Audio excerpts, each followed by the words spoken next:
விசேட செய்தி ஒன்றோடு உங்களை இணைத்துக் கொள்கிறோம். அமெரிக்க ஜனாதிபதி டொனால்டு ட்ரம்ப் ஆசியான் மாநாட்டிற்காக மலேசியா வரவுள்ள நிலையில் உலகில் மிகப்பெரிய முஸ்லிம் நாடுகளுள் ஒன்றாக கருதப்படுகின்ற மலேசிய மக்கள், குறிப்பாக பெண்கள், இப்போது மிக முக்கிய பதாதைகளை ஆயுதங்களாக ஏந்தி போராட்டத்தில் குதித்திருக்கிறார்கள். அமெரிக்க ஜனாதிபதி நாட்டுக்குள் வருவதற்கு இடமளிக்க கூடாது என்று அந்த நாட்டினுடைய பாராளுமன்றத்தை பிரதிநிதித்துவப்படுத்தக்கூடிய மிக முக்கிய கட்சியினுடைய தலைவர்களும் வலியுறுத்தி போராட்டத்தை நடத்தி இருக்கிறார்கள். இது தொடர்பான விரிவான தகவல்களை வழங்குவதற்காக இணைந்து கொள்கிறோம். அன்பான நேயர்களே, மலேசியாவின் தலைநகர் கோலாலம்பூரிலே மிக முக்கியமாக ஒரு பரவலான தொழுகை நடாத்தப்பட்டு பிரார்த்தனையும் செய்யப்பட்டிருக்கிறது பலஸ்தீன மக்களுக்கு ஆதரவாக.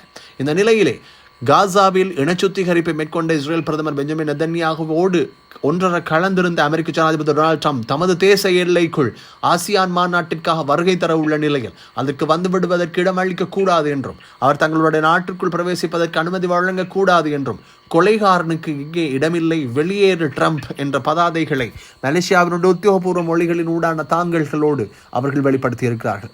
இதில் எண்ணற்ற மிக முக்கியமான பெண்களினுடைய அணிவகுப்பு இடம்பெற்றிருப்பதாக சர்வதேச செய்திகள் தெரிவிக்கின்றன.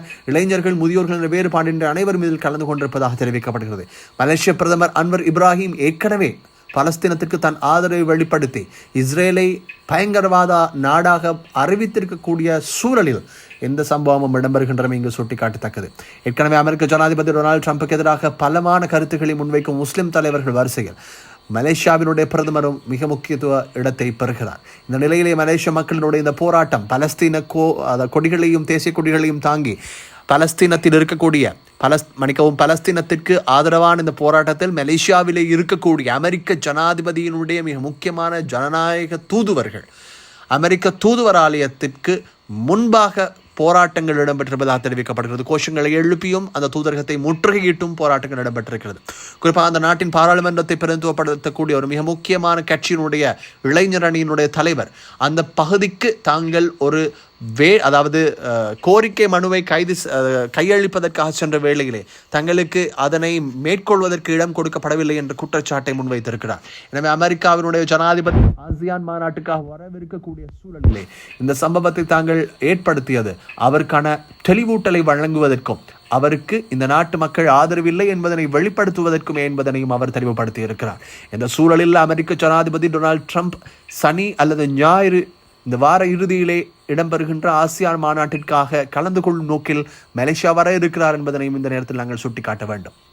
இது எவ்வாறாக இருந்தாலும் உத்தியோகபூர்வ விஜயமாக அவர் மேற்கொள்கின்ற இந்த பயணத்திற்கு எந்தவித இடையூறுகளும் இதுவரை ஏற்படுத்தப்படவில்லை என்று தெரிய வருகிறது.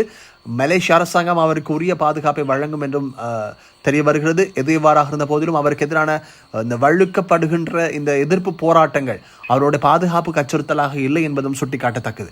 எது எவ்வாறாக இருந்த போதிலும் மலேசியாவினுடைய அரசாங்கம் அமெரிக்க ஜனாதிபதி டொனால்டு ட்ரம்போடு பேச்சுவார்த்தைகள் நடாத்துகின்ற பட்சத்தில் அவர்கள் என்ன குறிப்பிட போகிறார்கள் என்பது தொடர்பில் சர்வதேசம் பார்த்து கொண்டிருக்கிறது என்பதை இந்த நேரத்தில் சுட்டிக்காட்ட வேண்டும். ஆகவே அமெரிக்க ஜனாதிபதியினுடைய வருகை, பலஸ்தீனத்திற்கு ஆதரவான மலேசிய பிரதமரினுடைய பிரசன்னம், இவைகள் என்ன செய்ய போகிறது என்பது தொடர்பில் தொடர்ந்தும் அவதானமாக நாங்கள் உங்களுக்கு தகவல்களை தொடர்ந்து வழங்குவதற்கு தயாராக இருக்கிறோம். தொடர்ந்தும் இது தொடர்பான தகவல்களோடு சந்திப்போம். அதுவரை தொடர்ந்து மனிதர்கள் அன்பான நேயர்களே.